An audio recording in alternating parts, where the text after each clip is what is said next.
Eh, Busquen su Biblia, por favor. Carta a los Hebreos, capítulo 12. Carta a los Hebreos, capítulo 12. Mientras usted busca en su Biblia, permítame contarles algo del contexto de la imagen que está allí. Hay una película que yo vi hace un tiempo. Esta película se llama McFarland. La película cuenta acerca de un grupo de muchachos latinos, pero que viven en Estados Unidos. Es un grupo de jóvenes, hijos de campesinos, allí en el estado de California. Y uno de los maestros que llega a esa ciudad, McFarland, forma con estos muchachos un grupo de atletismo, un grupo de carreras a campo traviesa. Muchos de ellos, hermanos, su rutina comenzaba muy temprano por la mañana, 4 o 5 de la mañana, porque ellos ayudaban a sus padres en la cosecha agrícola. Ellos trabajaban bajo el sol en el campo, después iban a la escuela y después se dedicaban a entrenar varios kilómetros por la tarde, ¿sí? Esa es la experiencia de esta película. Y cuando ellos aprendieron este deporte que es la carreras a campo traviesa, ¿verdad? Ellos aprendieron una regla muy importante, hermanos, porque en el campo traviesa la regla crucial es que ningún corredor gana solo, ¿sí? Ningún corredor gana solo. El resultado final, el ser vencedores, no lo hace o no lo otorga que uno de los corredores llegue más rápido, sino que en este deporte de campo traviesa se requiere el esfuerzo combinado de todo el equipo, de todo el grupo. Y cuando los primeros 5 corredores de un equipo llegan a la meta, entonces en ese deporte, en el campo traviesa, ahí se determina la puntuación. Y es muy interesante esta regla, porque eso le implicaba, ¿verdad?, a este grupo que había un joven que era muy bueno para correr, era muy rápido, ¿sí? Pero por más rápido que corriera él, si dejaba atrás a sus compañeros, eso llegó a desanimar a esos compañeros. Algunos de ellos en sus entrenamientos y en algunas carreras previas abandonaron por cansancio o dolor, y eso provocó que el equipo entero en algunas ocasiones fracasara. Y ellos tuvieron que aprender esta regla de oro. No se trata del que llega primero y solo, se trata de llegar juntos, de cruzar la línea de meta juntos. Así que ellos comprendieron que para que ganaran el campeonato, cuando uno se fatigaba de su equipo, ellos le tenían que dar palabras de ánimo. Cuando veían que algún compañero se desanimaba, ellos tenían que gritar: ¡hey, dale! ¡Sí se puede! ¡Sí podemos! Y cuando alguien bajaba el ritmo, el que iba quizá como líder tenía también que bajar su ritmo, ¿con tal de qué? De no dejar atrás a ninguno de su equipo. Y en esa experiencia, ellos no solamente pudieron desarrollar un deporte, aprendieron a gestar un trabajo en equipo, aprendieron a gestar amistades, aprendieron a llevar las cargas de los demás. ¿Para qué? Para que todos pudieran llegar a la meta juntos. Y hermanos, recordando esta película y leyendo la palabra de Dios, tenemos que darnos cuenta de que es muy semejante al campo traviesa la vida cristiana. Porque la vida cristiana, que se ilustra también como una carrera, no es una carrera de 100 metros planos, donde lo importante es ir a toda prisa y donde competimos individualmente para ver quién llega primero. No, la iglesia es más parecida a este equipo de campo traviesa.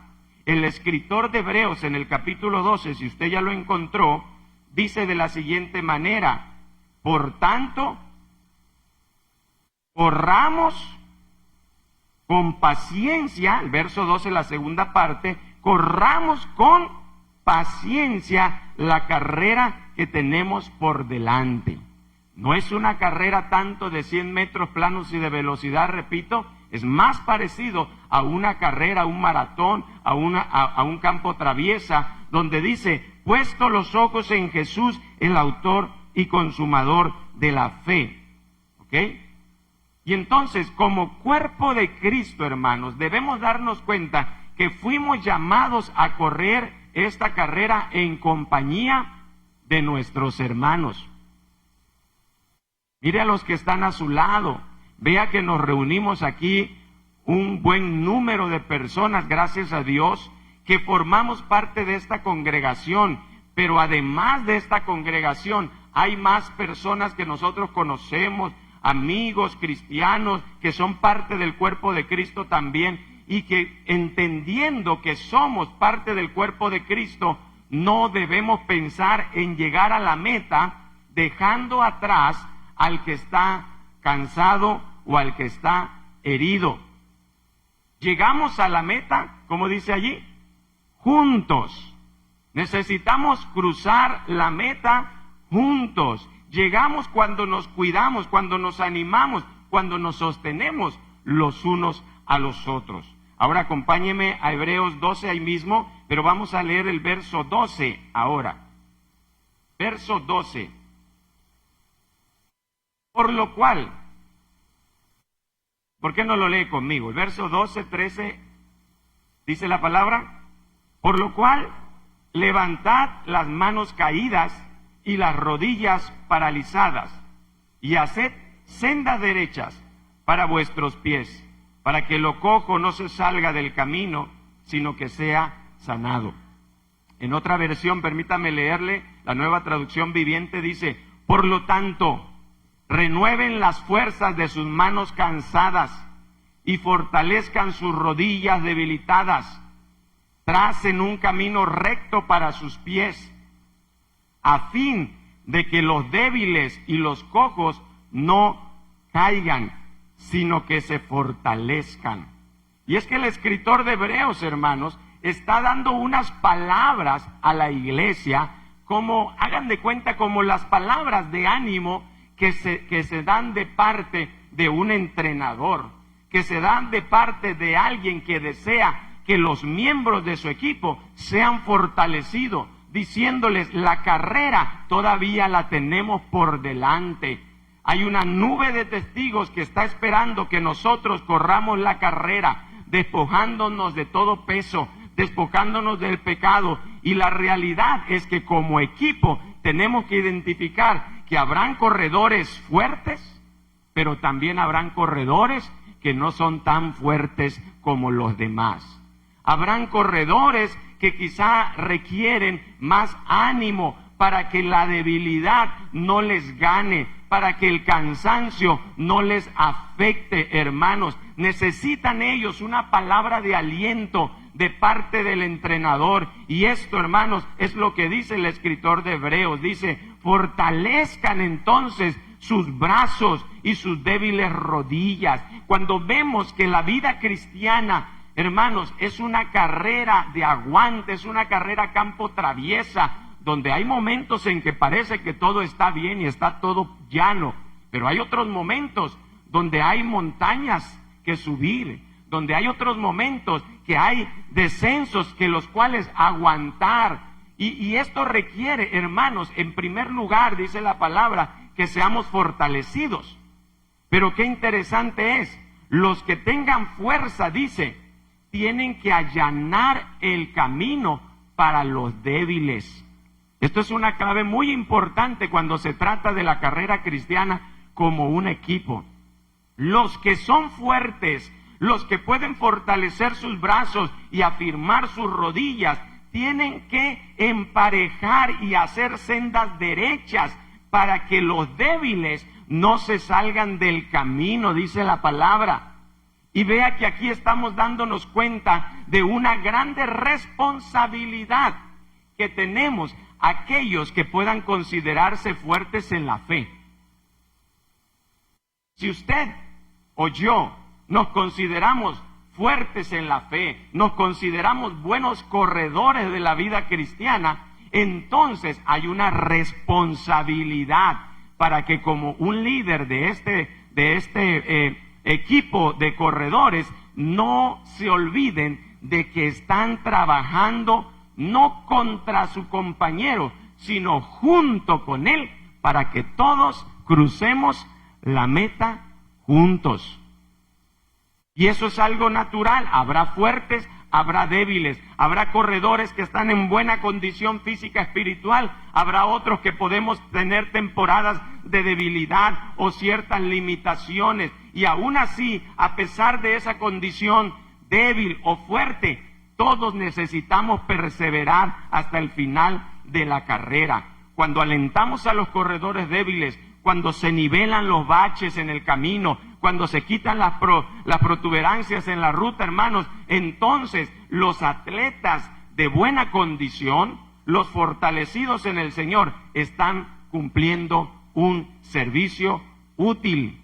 Estamos siendo útiles. Si tú puedes considerarte un corredor fuerte, tú serás útil en la medida en que ayudas a allanar el camino para los que vienen detrás tuyo, hermanos. Porque si no se empareja la senda, tu compañero va a tener más dificultad, quizá no pueda llegar a la meta juntos.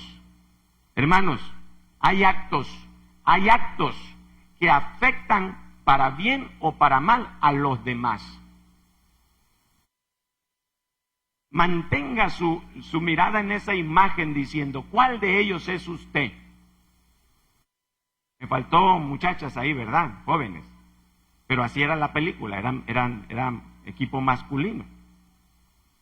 Pero si alguno de ustedes puede decir, yo estoy en ese equipo, sepa que todo lo que usted haga va a afectar para bien o para mal a quien va corriendo la carrera con usted. Aun cuando digamos, pero yo no digo nada, pues a veces hasta el silencio. ¿Y dónde están las palabras de ánimo para los demás? ¿Sí? Yo voy al frente, no me interesan los demás. Yo sé que como cristianos a veces nos gustan esas frases, ¿verdad? Yo voy, dice que he puesto los ojos en Jesús y todo lo demás se va. Pero vea que la responsabilidad es los que tienen fortaleza, afírmense y allanen el camino para que lo débil no se salga del camino. Entonces, al entender que mis actos sean acciones o sean cosas que no hago, pueden afectar para bien o para mal, entonces debemos darnos cuenta qué tipo de acciones debo cuidar para que todos crucemos a la meta juntos. ¿Qué tipo de acciones debo vigilar para que podamos llegar como un equipo y alcanzar la meta de la carrera que tenemos por delante, no solitarios, sino como un cuerpo en Cristo? Pues mire que el verso 14 nos comienza a dar la clave de cómo vamos a caminar, cómo vamos a correr en equipo. Dice la palabra, seguid la paz con todos. ¿Lo puede decir conmigo? Seguid la paz con todos. Esta palabra paz, hermanos, es una clave fundamental cuando se trata de trabajo en equipo. La paz es fundamental cuando se trata de unidad en el cuerpo de Cristo, porque cuando hay paz podemos trabajar juntos, ¿sí? Pero la ausencia de la paz lo que va a traer a nuestra vida, a nuestro equipo, a nuestra congregación, será siempre división.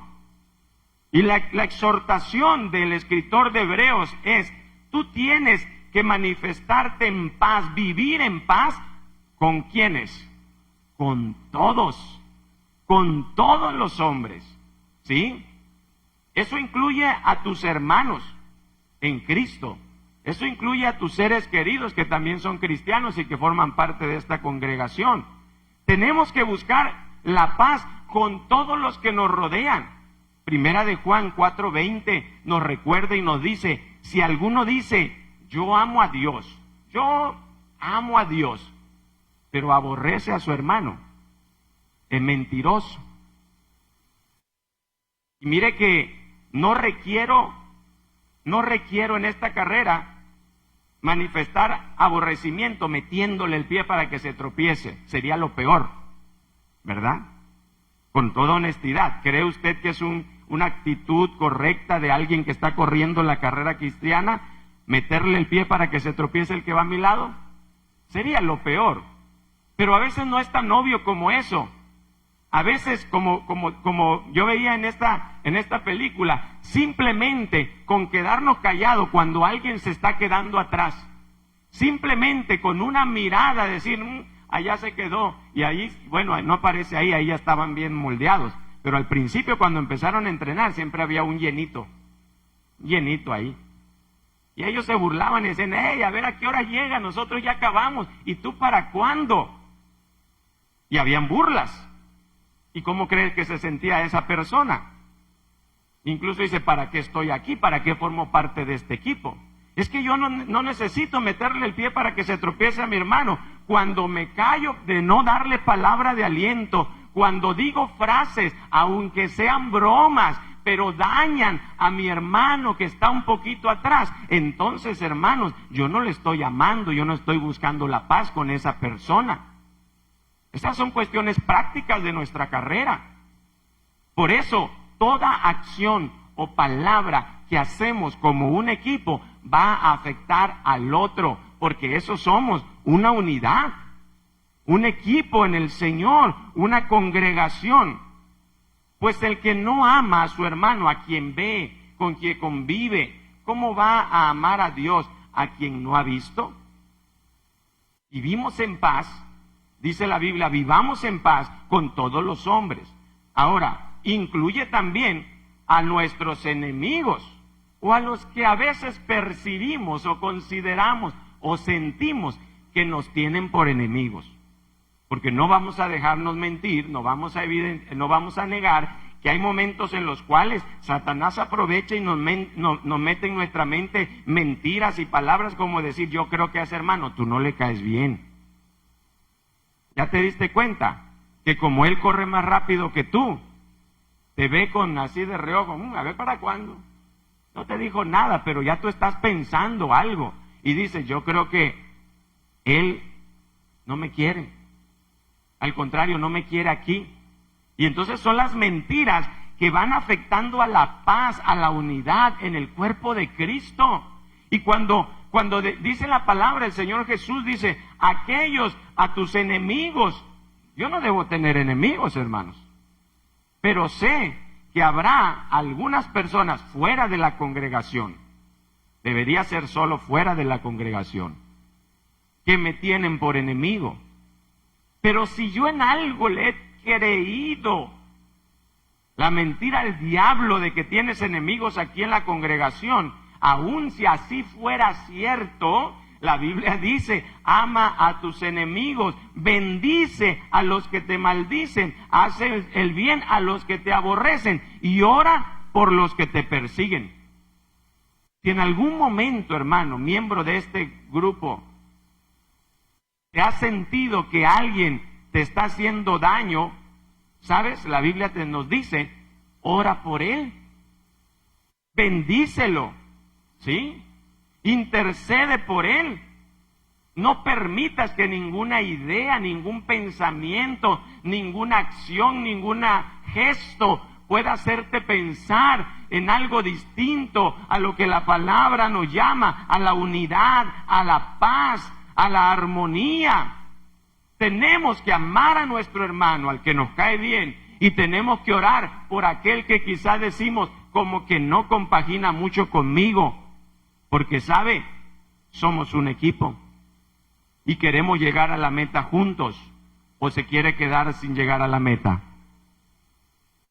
Yo quiero llegar a la meta y sé que no voy a llegar solo, tengo que llegar con el equipo en donde Dios me ha puesto. Eso incluye tu familia, eso incluye la gente de esta congregación, eso incluye los hermanos con los cuales estamos creciendo en la fe. Somos ese equipo para esta carrera. Y luego, pero algo clave es que la palabra dice, sigan la paz con todos. Porque algo sucede en nuestro diario caminar. Es que ya le eché porras. Es que ya le dije cosas bonitas o me abstuve de decirle algo que pensé pero no se lo quise decir. Ya él ya sabe, ya lo conozco, ya nos conocemos. ¿Sabe que últimamente he escuchado algo así? Pero dice la Biblia, sigan, y yo cuando voy a investigar la palabra sigan, implica no descanses de buscar la paz con todos hasta que la obtengas. Porque eso es darse por vencidos. Es que yo ya lo intenté, ya intenté conocer al hermano, ya intenté conocer a la hermana, ya intenté convivir con ellos y algo nos pasó, como que no compaginamos, como que algo sucedió y yo creo que mejor no estamos destinados a ser amigos. Híjole, ¿cómo le vamos a hacer en el cielo donde nos vamos a ver día y noche? Y es que el llamado de nuestro entrenador nos está diciendo, busca la paz constantemente. ¿Hasta cuándo? Hasta obtenerla. Y eso me hace recordar a Pedro, el discípulo, a Simón, cuando le dice, Señor, y ese mi hermano que me ha dañado, ese mi hermano que me ha afectado, ¿cuántas veces tengo que perdonarlo? ¿Verdad que nada más 2? La tercera es la vencida. Y usted recuerda la respuesta del Señor. 7, ¿verdad? 7 veces. Hasta 70 veces 7. Y esa expresión no marcaba el límite de 490 veces. Eso le estaba diciendo, tú sigue perdonando. ¿Sabe por qué? Porque la paz también se requiere perdón cuando hay faltas uno contra los otros. Porque no somos exentos de eso, hermanos. Por eso hay una frase muy bonita, ¿verdad? Que dice, no somos monedita de oro para caerle bien a todos. No, tampoco nos vamos a decir así, el que quiera que me aguante. No. Porque yo estoy caminando a ser como Cristo. Y usted tiene que preguntarse, ¿será que Cristo hubiera dicho esa frase? Ay, que quiera que me aguante. Cristo amó. ¿Sí? Cristo restauró a ese Simón que lo negó, que lo abandonó allí, que 3 veces y hasta maldijo, que no lo conocía. Fue a buscarlo. Jesús fue a buscarlo. ¿Para qué? Para restaurarlo. Y cuando fuera restaurado, ¿a qué hizo? Lo envió, no lo dijo, ahora sí, mira, te restauré, pero estás bajo condición, estás a prueba. No. Le dijo, ¿me amas? Ve y sírveme, apacienta mis corderos. Y vea qué enseñanza nos da Jesús en relación con mantener la paz, la armonía, el compañerismo. Sigan buscando la paz con todos, no descansando. ¿Hasta cuándo? Hasta que lo obtengamos. Crucemos la meta juntos. Sigan la paz con todos. Mire, verso 15, me voy a brincar el segundo elemento que hay ahí, ahorita lo vamos a tocar. Miren lo que dice el verso 15, y ahí es la clave del cómo. Pero ¿cómo voy a hacerlo? Mirad bien, no sea que alguno deje de alcanzar la gracia de Dios, que brotando alguna raíz de amargura os estorbe, y por ella muchos sean contaminados. Dice la Biblia que debemos evitar, ¿verdad?, lo que pasó con Caín, inclusive, porque esa fue la experiencia de Caín. ¿Recuerda usted el ejemplo de Caín y Abel? ¿Recuerda que los dos eran qué? ¿Enemigos? Hermanos. Eran hermanos. Y cuando llegó el tiempo, los dos fueron ¿a qué? A ofrecer ofrenda a Jehová. ¿Sí? A ofrecer ofrenda a Jehová. Pero sucedió, ¿verdad?, que Caín trajo del fruto de la tierra, Abel trajo de lo más gordo de sus ovejas, y cuando vio Caín que la ofrenda de Abel, por cuanto había mantenido su corazón, ¿verdad?, en ese deseo de agradar a Dios, fue recibida, pero la de él dijo, no me la recibieron bien, entonces dejó entrar en su corazón una raíz de amargura. Y siendo hermanos de carne y sangre, comenzó a llenarse de queja, de celos, de amargura, de envidia. Y esas raíces, hermanos, de esos sentimientos son las que más rápido se propagan como mala hierba en el corazón de todo creyente, hermanos. Las raíces de celos, de envidia, de amargura, usted no tiene ni que regarlas, usted no tiene que ponerlas al sol, usted simplemente deja entrar una raíz de amargura y cuando se va dando cuenta ya está tupido de esos sentimientos en su corazón. Y la Biblia dice, miren que no brote ni una raíz de amargura, porque esas raíces de amargura nos estorban y por ella muchos son contaminados.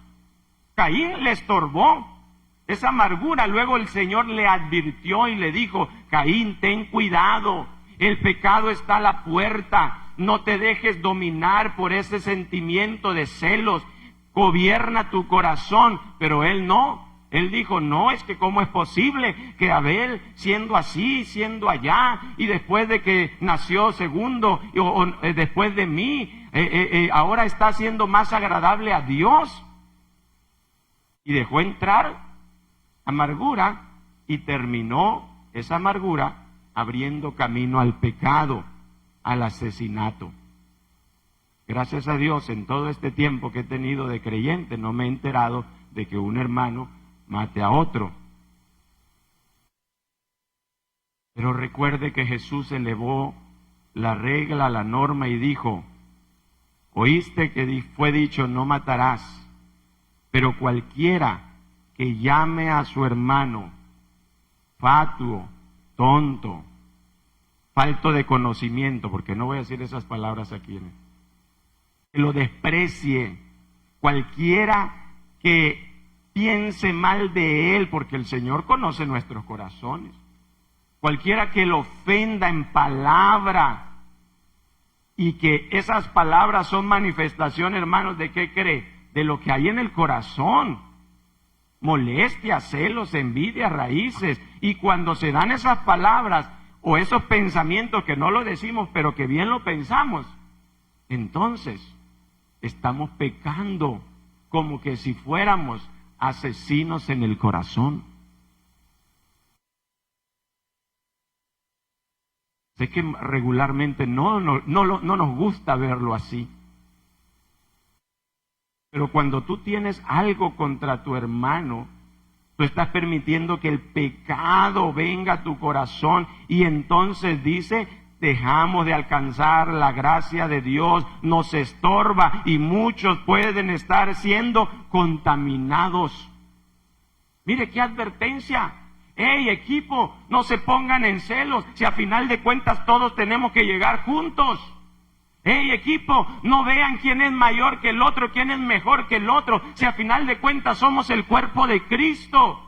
Hey, equipo, no tengas celos del que va adelante. El que va adelante va abriendo camino y te está esperando, está guardando, está echándote porras. Pero no permitamos que ninguna raíz de amargura, dice la palabra, nos estorbe para alcanzar la gracia de Dios y para llegar a la meta, para ser contaminados. La paz que necesitamos, hermanos, la vamos a obtener de la comunión con Cristo, para que cuando el Señor nos diga, ¿y cómo va tu hermano? No digamos como Caín diciendo, ¿soy yo acaso guardia de mi hermano? Sino para que realmente cuando el Señor ponga, ¿y cómo está tu hermano? Es cierto, gracias Señor por recordarme que alguien se está quedando atrás. Gracias Señor por recordarme que alguien se siente débil. Gracias Señor por traer a mi memoria, no para que critique, sino para que vaya yo, le levante y le diga, afírmate, voy a allanar el camino para ti, porque tenemos que llegar a la meta juntos. Necesitamos comprender que la carrera cristiana es una carrera también en equipo. Sigan la paz con todos y sigan la santidad, dice, sin la cual nadie verá al Señor. Este es otro elemento. Y Pablo en algunas de sus cartas habla de la necesidad de que el corredor se tiene que abstener de muchas cosas para preparar su cuerpo y llegar a la carrera. ¿Se acuerdan del personaje que le dije que era gordito y que siempre se quedaba atrás? ¿Sí? Luego la ven, ahí les mando el link. Ese personaje tuvieron que ayudarle. ¿Para qué? Para que dejara de comer tanto burrito. Tortilla de harina, ahí en California se da mucho. ¿Sí?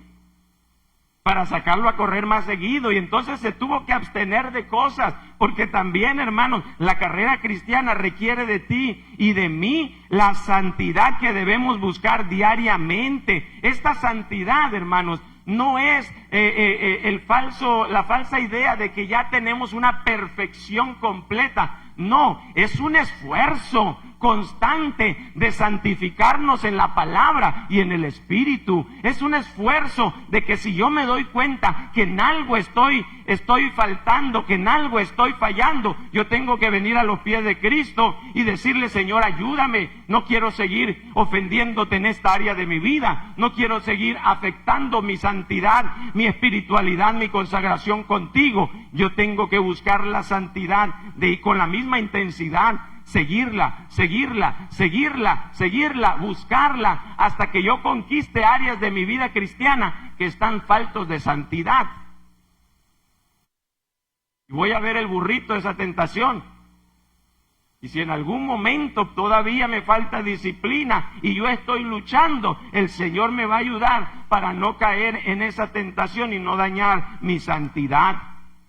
Nosotros debemos hacer todo lo que está en nuestra mano para mantenernos en santidad. Y el mismo escritor de Hebreos nos sigue dando ejemplos. Mire, verso 16. No sea que haya algún ¿qué? Fornicario. La palabra fornicación es muy amplia, hermanos. La palabra fornicación a veces la hemos reducido al significado básico de decir los solteros que andan en una relación sexual impropia. Pero la palabra fornicación habla de toda inmoralidad sexual en la cual el hombre o la mujer puedan vivir. Y la Biblia nos habla constantemente de que una parte fundamental de nuestra santidad es el cuidado de nuestra integridad sexual. Hebreos 13:4 habla, en primer lugar, habla a los casados y les dice: el matrimonio debe ser honrado por todos. ¿Sí? Y esto es algo que sabemos, pero hoy el Señor lo ha puesto para que recordemos que es parte de nuestra santidad, con la cual también requerimos esforzarnos para llegar a la meta juntos. El matrimonio debe ser honrado por todos. El hecho matrimonial, la unión del esposo y la esposa, deben mantenerse inmaculado, es decir, sin mancha, que no sea contaminado por ningún acto o pensamiento o actitud adúltera.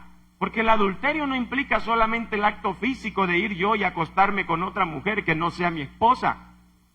El adulterio implica todo pensamiento y todo sentimiento que no guarda la santidad de mi relación matrimonial.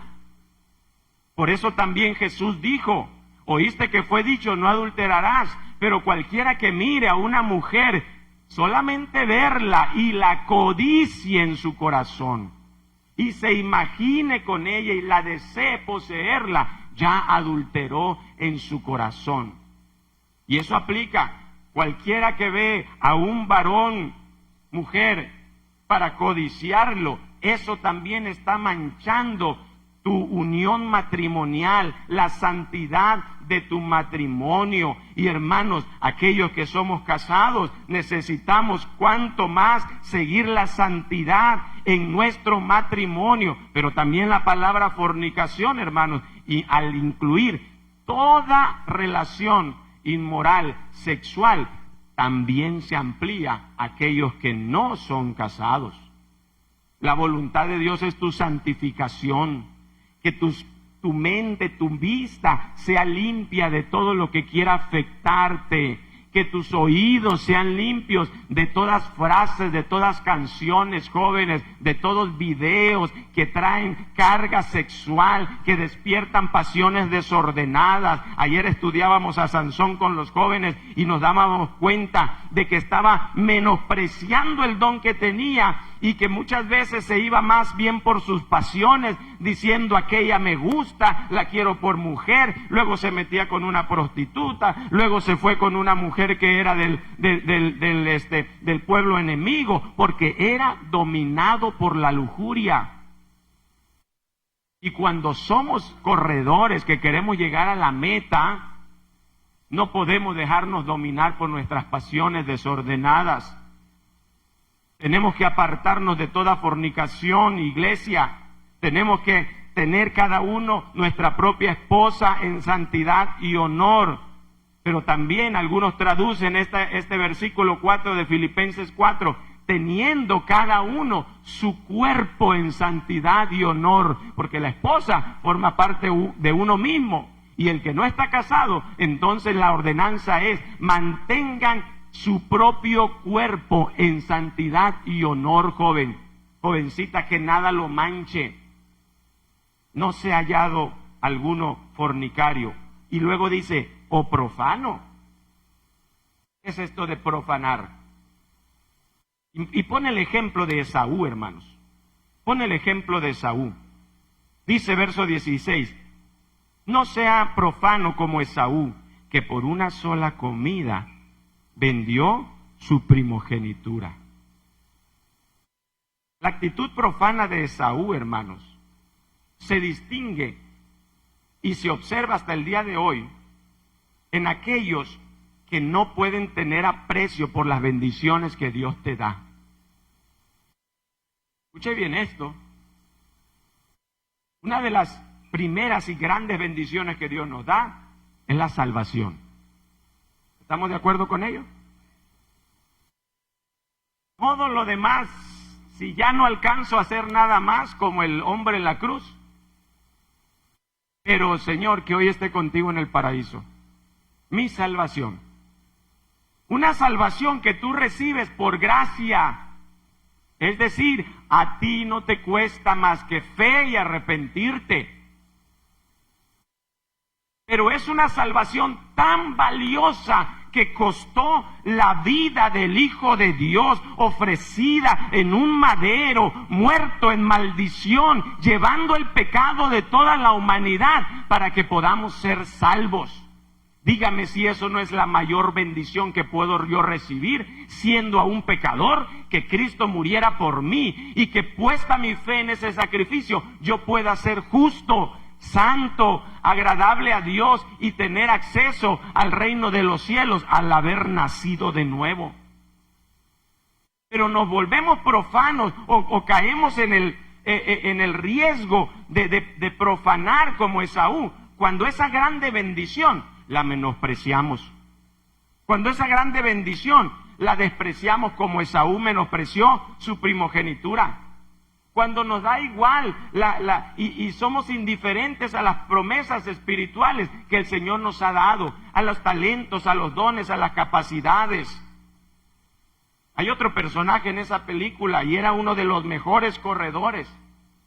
Y era el que en la primera prueba logró correr a la cabeza de ese grupo, pero no se mantuvo porque prefirió irse a hacer otras cosas. Prefirió descuidarse y andar parrandeando y andar haciendo maldades que mantenerse en el grupo. Hermanos, cuando Dios te ha dado bendiciones, ¿qué aprecio le tienes? Y hay cosas muy prácticas que usted puede reflexionar, que yo puedo reflexionar. Primero, mi gran salvación que Jesucristo me ha dado.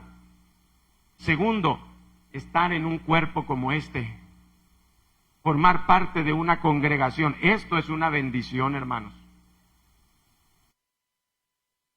Porque no sueno como mamá cuando nos hacía mella de la comida que menospreciábamos, pero quiero decirle y recordarle que si usted y yo podemos tener el privilegio de estar aquí sentados cómodamente, con aire acondicionado, Hay cristianos que tienen que esconderse para reunirse. Hay creyentes que atesoran un pedacito de la Biblia porque no les permiten tener Biblias, porque los persiguen a la muerte en lugares donde está restringido el Evangelio de Jesucristo. Y usted y yo, teniendo la bendición de una palabra aquí, ¿cuántas Biblias tenemos en casa? Tanta bendición hay que hasta quedan aquí en las bancas, yo me he dado cuenta. ¿Cómo la estamos apreciando? Ahí está la Biblia. Bonita, ¿sí?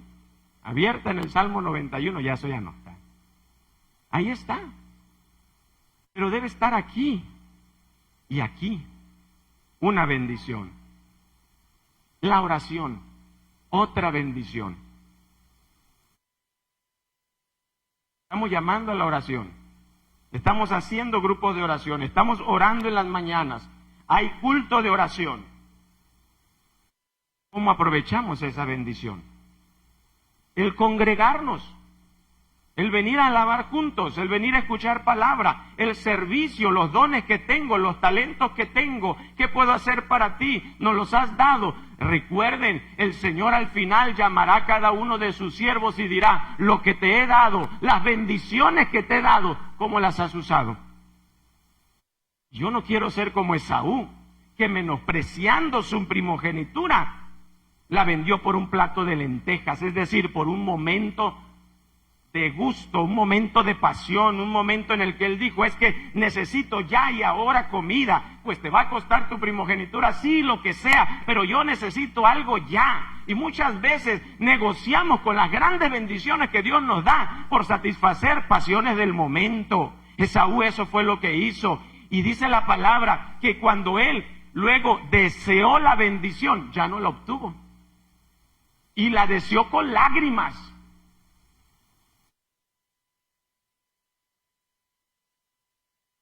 No me gusta decir esto, pero es bíblico. Porque en Apocalipsis nos hace un llamado el Señor Jesucristo a la iglesia diciéndonos, cuida tu corona. Cuida tu corona. Porque la puedes perder. ¿Alguien piensa que los dones son irrevocables? No, hermano. Luego le explico eso en una detenida enseñanza. Cuida tu corona, que ninguno tome tu corona. Esaú lo menospreció y perdió. Y cuando quiso rogarle a su papá, padre, pero es que mira, dame otra bendición, debes tener algo más. No, yo ya se la di a alguien más. Hermanos, dice la palabra aquí entonces, cuidemos de perseguir la paz con todos y la santidad, sin la cual nadie verá al Señor. Pesan estas palabras, pero no son mías. Son palabra de Dios.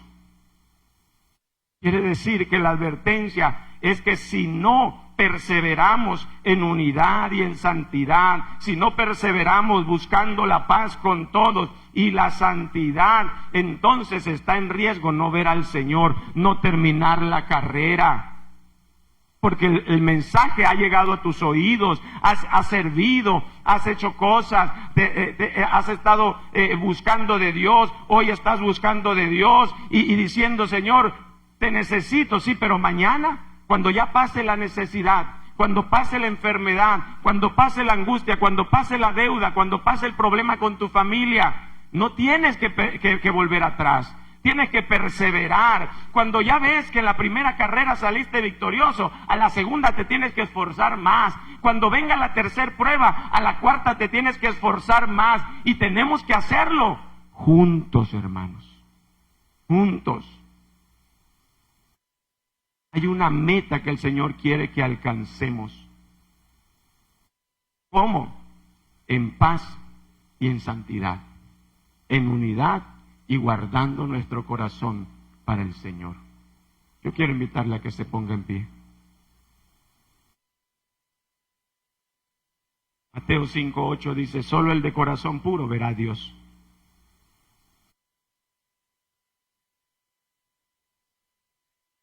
Y hermanos, hoy yo quiero decirte que cuando sientes que te cuesta amar a tu hermano, es momento de buscar más de Dios y decirle, dame de tu amor. Recordar de qué manera te amó Dios a ti. La mera frase que dice Romanos, siendo aún pecadores, siendo aún ofensores, siendo enemigos, el Señor Jesucristo nos amó y se entregó. Y cuando lo tenían en la cruz del Calvario, Él emitió esas palabras que hasta el día de hoy resuenan. Señor, perdónalos, porque no saben lo que hacen. Perdónalos. Y Él soltó perdón. Porque es una de las cosas que a menudo nos frenan para restaurar relaciones, para volver la paz, para restaurar unidad, para sanar corazones, el nuestro primeramente, y poder perseverar en la paz y en la unidad que el equipo necesita, hermanos. Y hoy quiero invitarte a que oremos, que tú dobles rodillas, que tú si quieres venir a este lugar, que si tú quieres orar allí. Pero hermano, yo te digo hoy, pídele al Señor que ponga ese mismo amor. Él es el príncipe de paz. Si necesitamos paz en nuestras relaciones, Él es el que nos las dará. Si necesitamos amar a nuestro hermano o amar a nuestro enemigo, aquel que nos persigue, pídele al Señor la capacidad de hacerlo, hermano. Pero el Señor está esperando que este equipo, y hoy hablo a esta congregación, hoy hablo a esta iglesia, hoy hablo a este grupo, que este equipo podamos correr juntos la carrera que tenemos por delante, puestos todos la vista en Jesucristo, el autor y consumador de la fe, puestos todos la mirada en el ejemplo del que sabe mantener la paz, puestos todos la mirada en el ejemplo del que sabe perdonar, puestos todos la mirada en aquel amor tan grande que siendo ofensores Él nos perdonó.